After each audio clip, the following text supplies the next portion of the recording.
beri nama pedang ini Naga Puspa.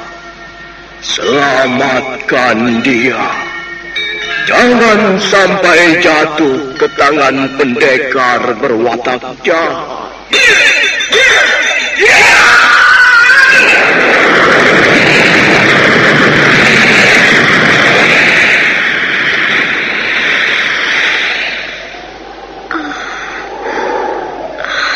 Kakang Kamandanu,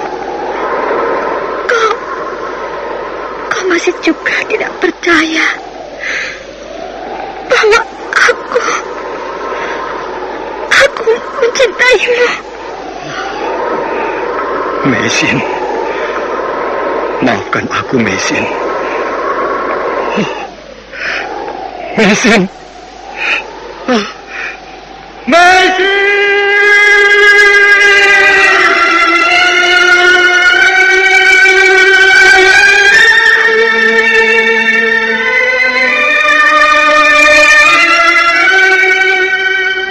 Tutur Tinula.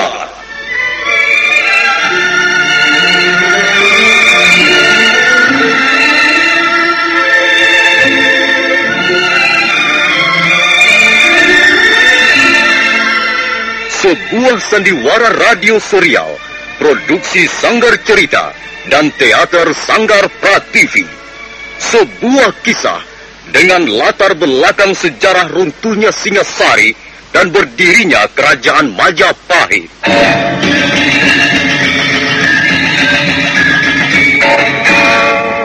Sandiwara ini didukung oleh pemain-pemain radio yang sudah ternama, Ferry Fadli, Ivone Rose, dan Eli Ermawati.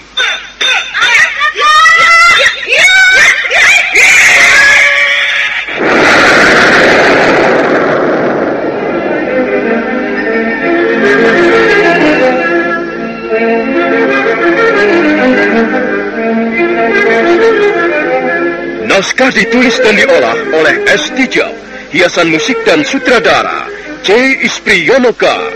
Kali ini mengetengahkan episode ke-13 dengan judul Geger Pedang Naga Puspa.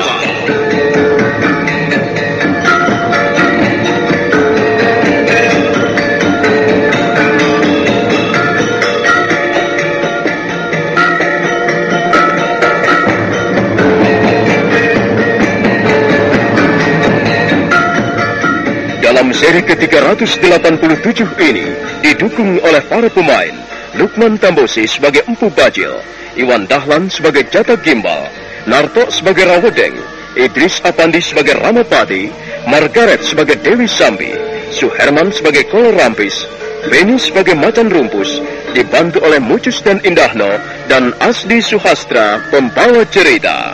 Selamat menikmati.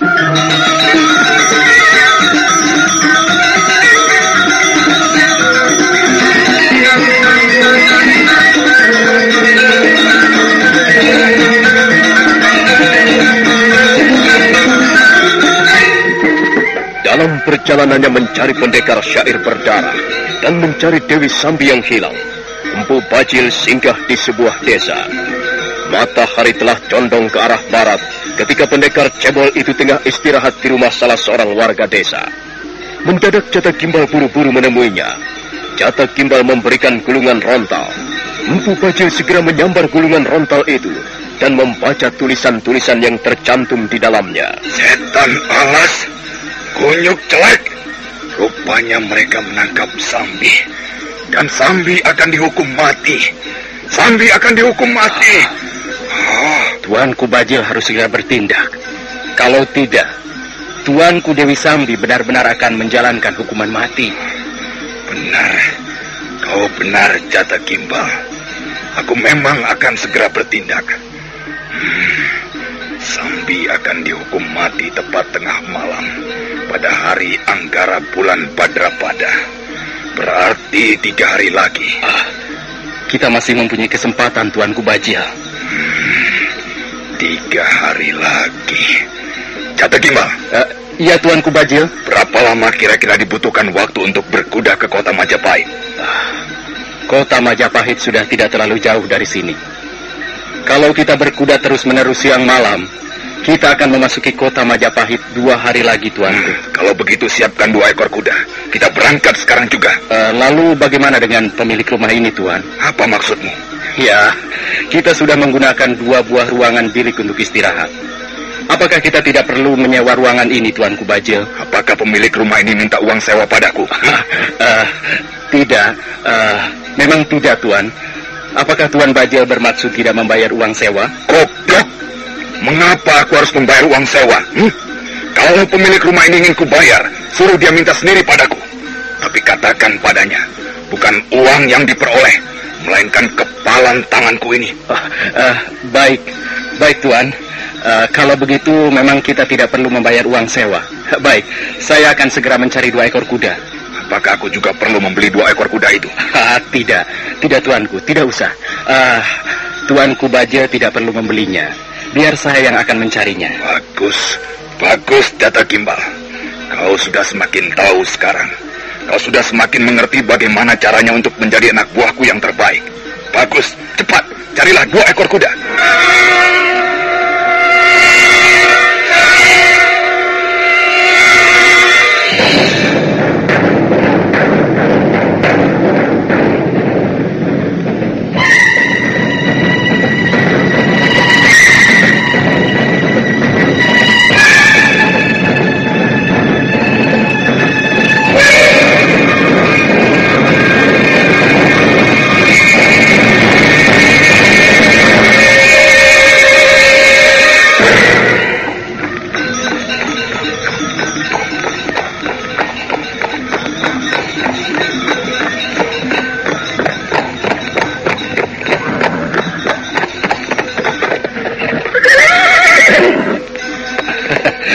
Tuan, saya sudah mendapatkannya.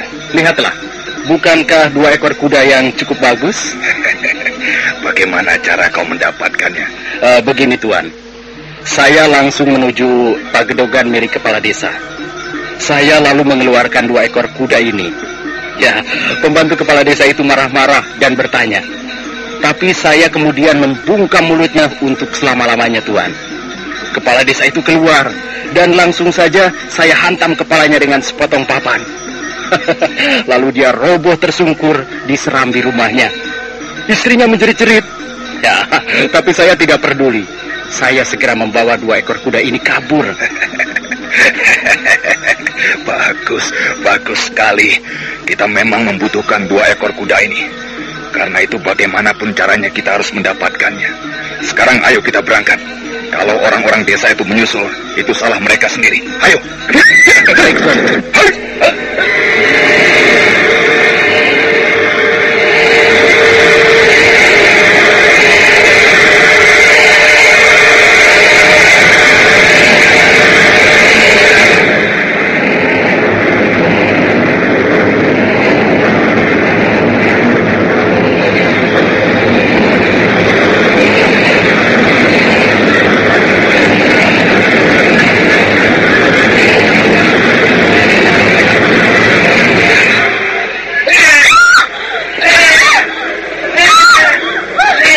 Tuan. Cukup. Hentikan dulu, Raweding. Hentikan dulu cambukmu. Nah, bagaimana Dewi Sambi? Apakah kau masih juga belum mau menyerah? Apakah kau masih juga ingin melindungi kelompokmu dan pemimpinmu? Kau pikir aku ini perempuan macam apa? Aku tidak akan menjual murah keteranganku. Aku tidak takut dicambuk. Ayo, cambuklah aku sampai mati. Sabar, Dewi Sambi. Tenang saja. Kalau memang kau tidak mau memberikan keterangan, kau akan terus dicambuk. Dan kalau memang kau masih terus membungkam, itu berarti kau tidak sayang nyawamu. Dan kau pasti akan dihukum mati. Untuk pelaksanaan hukuman itu akan disiapkan secepat mungkin. Kau tidak perlu menakut-nakuti aku. Aku tidak takut dihukum mati. Kami tidak pernah menakut-nakuti seseorang. Kalau kami sudah memutuskan bahwa kau harus dihukum mati, maka keputusan itu jelas akan kami laksanakan. Raweding. Iya, Gusti Ramapati. Cambukmu lebih keras lagi. Cambuk bagian wajahnya supaya rusak, supaya kecantikannya hilang lenyap. Baik, Gusti Ramapati.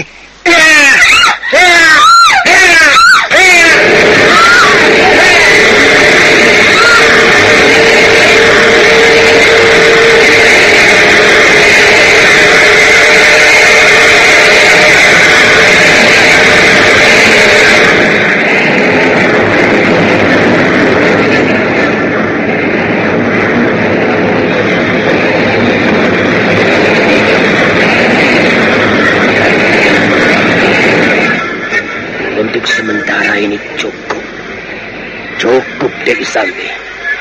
Kau boleh beristirahat. Tapi persoalan kita belum selesai. Sampai suatu saat nanti kami terpaksa menyelesaikannya. Aku muak melihat tampangmu. Aku muak melihat prajurit-prajurit Majapahit. Suatu saat nanti, kalau aku dapat keluar dari sini, aku akan membunuh prajurit Majapahit sebanyak-banyaknya. Mudah-mudahan saja cita-citamu itu terlaksana. Tapi rasa-rasanya cita-citamu lalu muluk-muluk Dewi Sambi. Kita lihat saja nanti. Baiklah, kita lihat saja nanti. Hei, siapa namamu? Kau, ya kau yang kumaksudkan. Nama saya Kolorampis. Kolorampis. Dan kau? Kau juga? Kalian semuanya? Kalian semuanya saja yang merasa menjadi laki-laki. Dengarlah. Perempuan ini barangkali hanya tinggal 2 hari lagi bersama-sama kalian. Karena itu, kalian kuizinkan untuk berbuat apa saja pada perempuan jalanan ini. Kalian bisa memanfaatkannya sebaik-baiknya. Nah, selamat malam.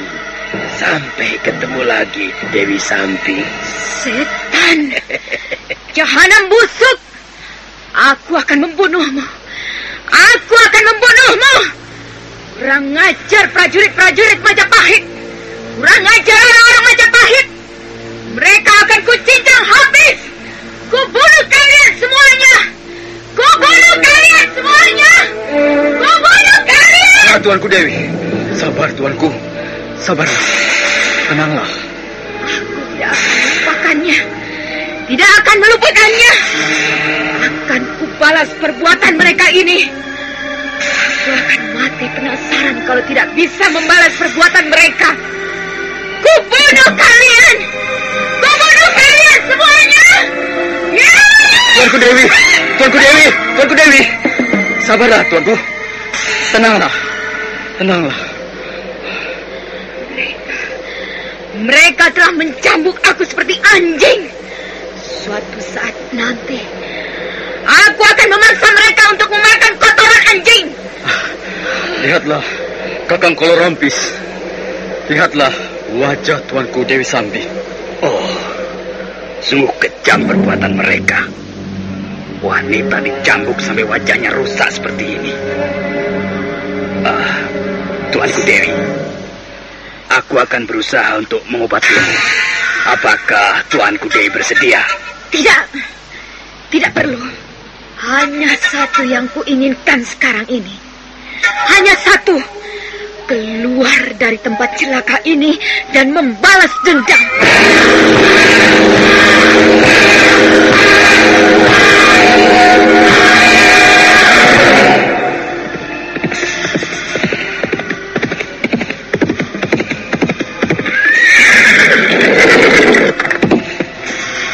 Kita sudah sampai, Tuanku Bajil. Kita sudah sampai di tepi kota Majapahit. Apakah kita akan langsung masuk ke pusat kota sekarang juga? Mari kita berunding dulu, Jata Gimbal. Nah, sekarang begini saja. Aku akan menugaskan padamu untuk menyelidiki di mana letak para tawanan. Aku akan menunggu di sini.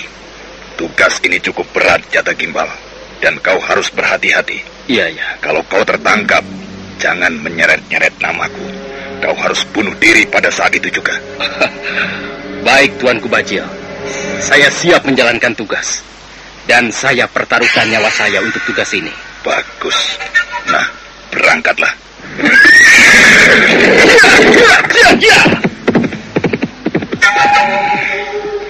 Bagaimana Sambi bisa tertangkap oleh prajurit-prajurit Majapahit? Aku harus bisa membebaskan Sambi malam ini juga. Aku akan masuk ke istana Majapahit seperti maling Aguna. Waspadalah kalian, hai prajurit-prajurit Majapahit. Jangan enak-enak tidur mendengkur dalam tugasmu. Malam ini aku akan datang dan Bupacil akan membuat geger istana Majapahit.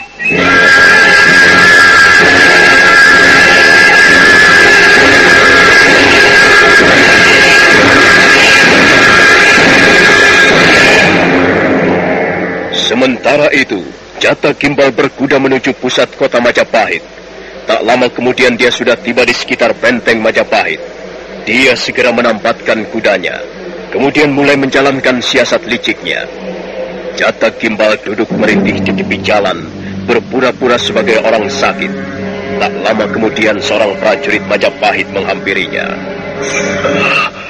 Aduh. Apa yang kau lakukan di situ? Nampaknya kau sakit ya. Kalau sakit, kau harus segera pergi mencari tabib. Jangan duduk di pinggir jalan seperti ini. Sakitmu tidak akan sembuh. Aduh, Biung. Tolonglah saya, Tuan prajurit. Saya tidak mempunyai uang sekepeng pun untuk membayar seorang tabib. Tolonglah saya, Tuan prajurit. Aku pun tidak bisa menolongmu. Aku sendiri tidak mempunyai uang sekepeng pun. Tapi coba lihat, aku akan memeriksa sakitmu. Apa sebenarnya yang kau rasakan? Saya terluka, Tuan. Perut saya terluka. Aduh, Biung.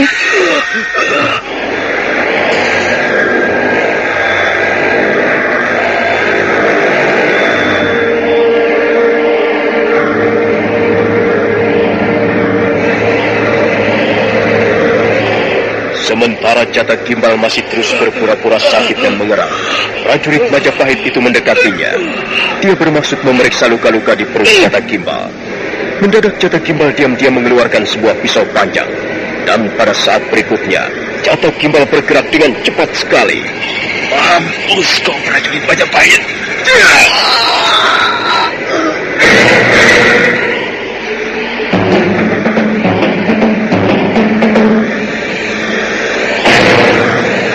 Prajurit Majapahit itu hanya mengeluh sebentar sambil mendekap ulu hatinya.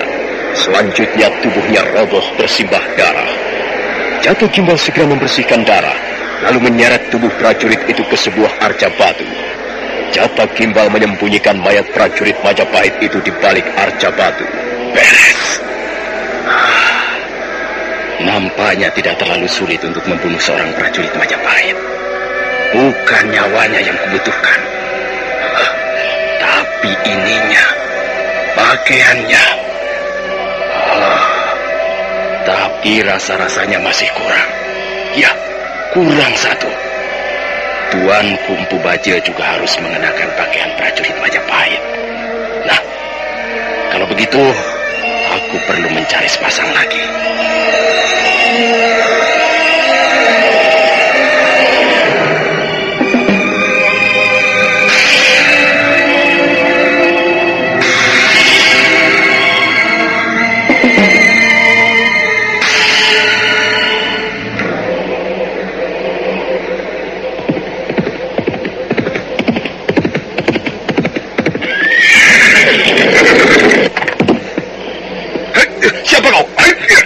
Tunggu Tuan, ini saya Jata Gimbal.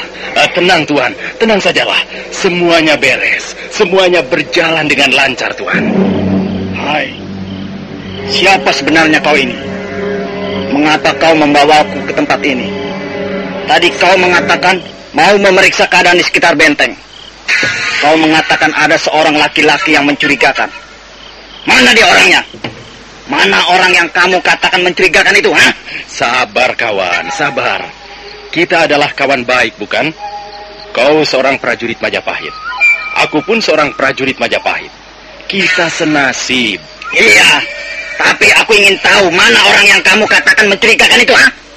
Kita harus segera meringkusnya dan membawanya kepada Gusti Ramapati sekarang juga. Sebab ketahuilah, pada saat pelaksanaan hukuman mati bagi pendekar wanita yang bernama Dewi Sambi itu, daerah di sekitar benteng Majapahit ini harus dibersihkan. Tidak seorang pun diizinkan berkeliaran di sekitar tempat ini. Keamanan harus ditingkatkan. Pokoknya pelaksanaan hukuman mati itu harus berjalan dengan lancar. Iya. Aku tahu. Sekarang lihatlah. Orang inilah yang mencurigakan. Orang inilah yang kumaksudkan. Siapa dia itu? Tubuhnya pendek sekali. Dan rasa-rasanya dia tidak begitu berbahaya. Paling-paling dia salah seorang pencopet pasar. Siapapun dia, bukankah kita harus menangkapnya sekarang? Nah, tangkaplah. Silakan. Apa sebenarnya maksudmu? Mengapa kau tidak segera bertindak? Kurang ajar. Kau mempermainkan aku ya, ha? Kau ingin menguji aku, iya? Baik. Aku akan meringkus orang itu. Prajurit Majapahit itu segera turun dari punggung kudanya. Dia perlahan-lahan melangkah mendekati Empu Bajil. Sementara itu Empu Bajil nampak berdiri dengan tenang. Mulutnya menyungging satu senyuman dingin. Dalam hatinya dia tertawa geli. Dia tahu semua itu hanyalah siasat licik Jata Gimbal, orang suruhannya. Prajurit Majapahit itu sudah semakin dekat. Tapi sebelum prajurit itu bergerak lebih mendekat, mendadak tangan Empu Bajil menyambar lehernya. Aduh. Apa yang kau lakukan ini? Aduh, panas sekali. Kau telah membakar leherku. Lepaskan aku. Aduh, biar sakit, aduh.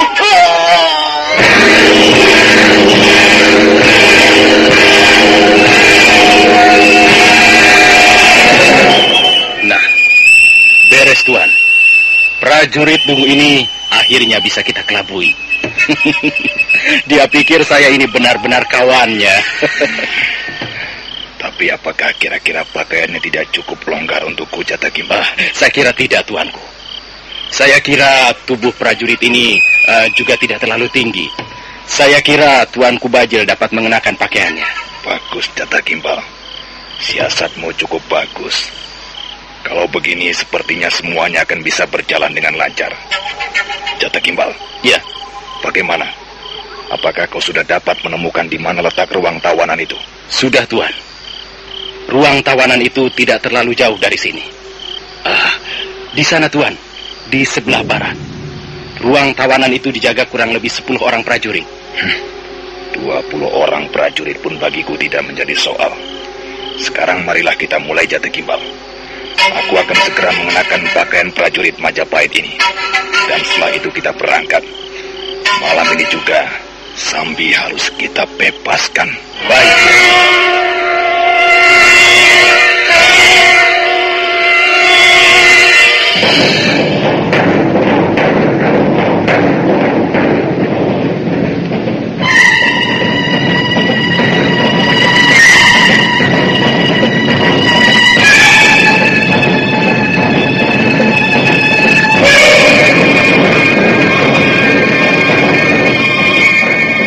Bajil kemudian bergegas melepas pakaiannya dan melemparkannya ke balik akar-akar pohon yang banyak tumbuh di sekitar tempat itu. Pendekar cebol itu kemudian bersembunyi di rumpun tanaman perdu. Dan ketika keluar, dia sudah mengenakan pakaian prajurit Majapahit. Demikian pula Jata Gimbal. Dua-duanya sekarang sudah mengenakan pakaian prajurit Majapahit. Maka setelah dirasa semuanya cukup, mereka pun berangkat menuju ruang tawanan. Nah, bagaimanakah kisah selanjutnya? Apa yang akan terjadi di ruang tawanan? Dapatkah Empu Bajil membebaskan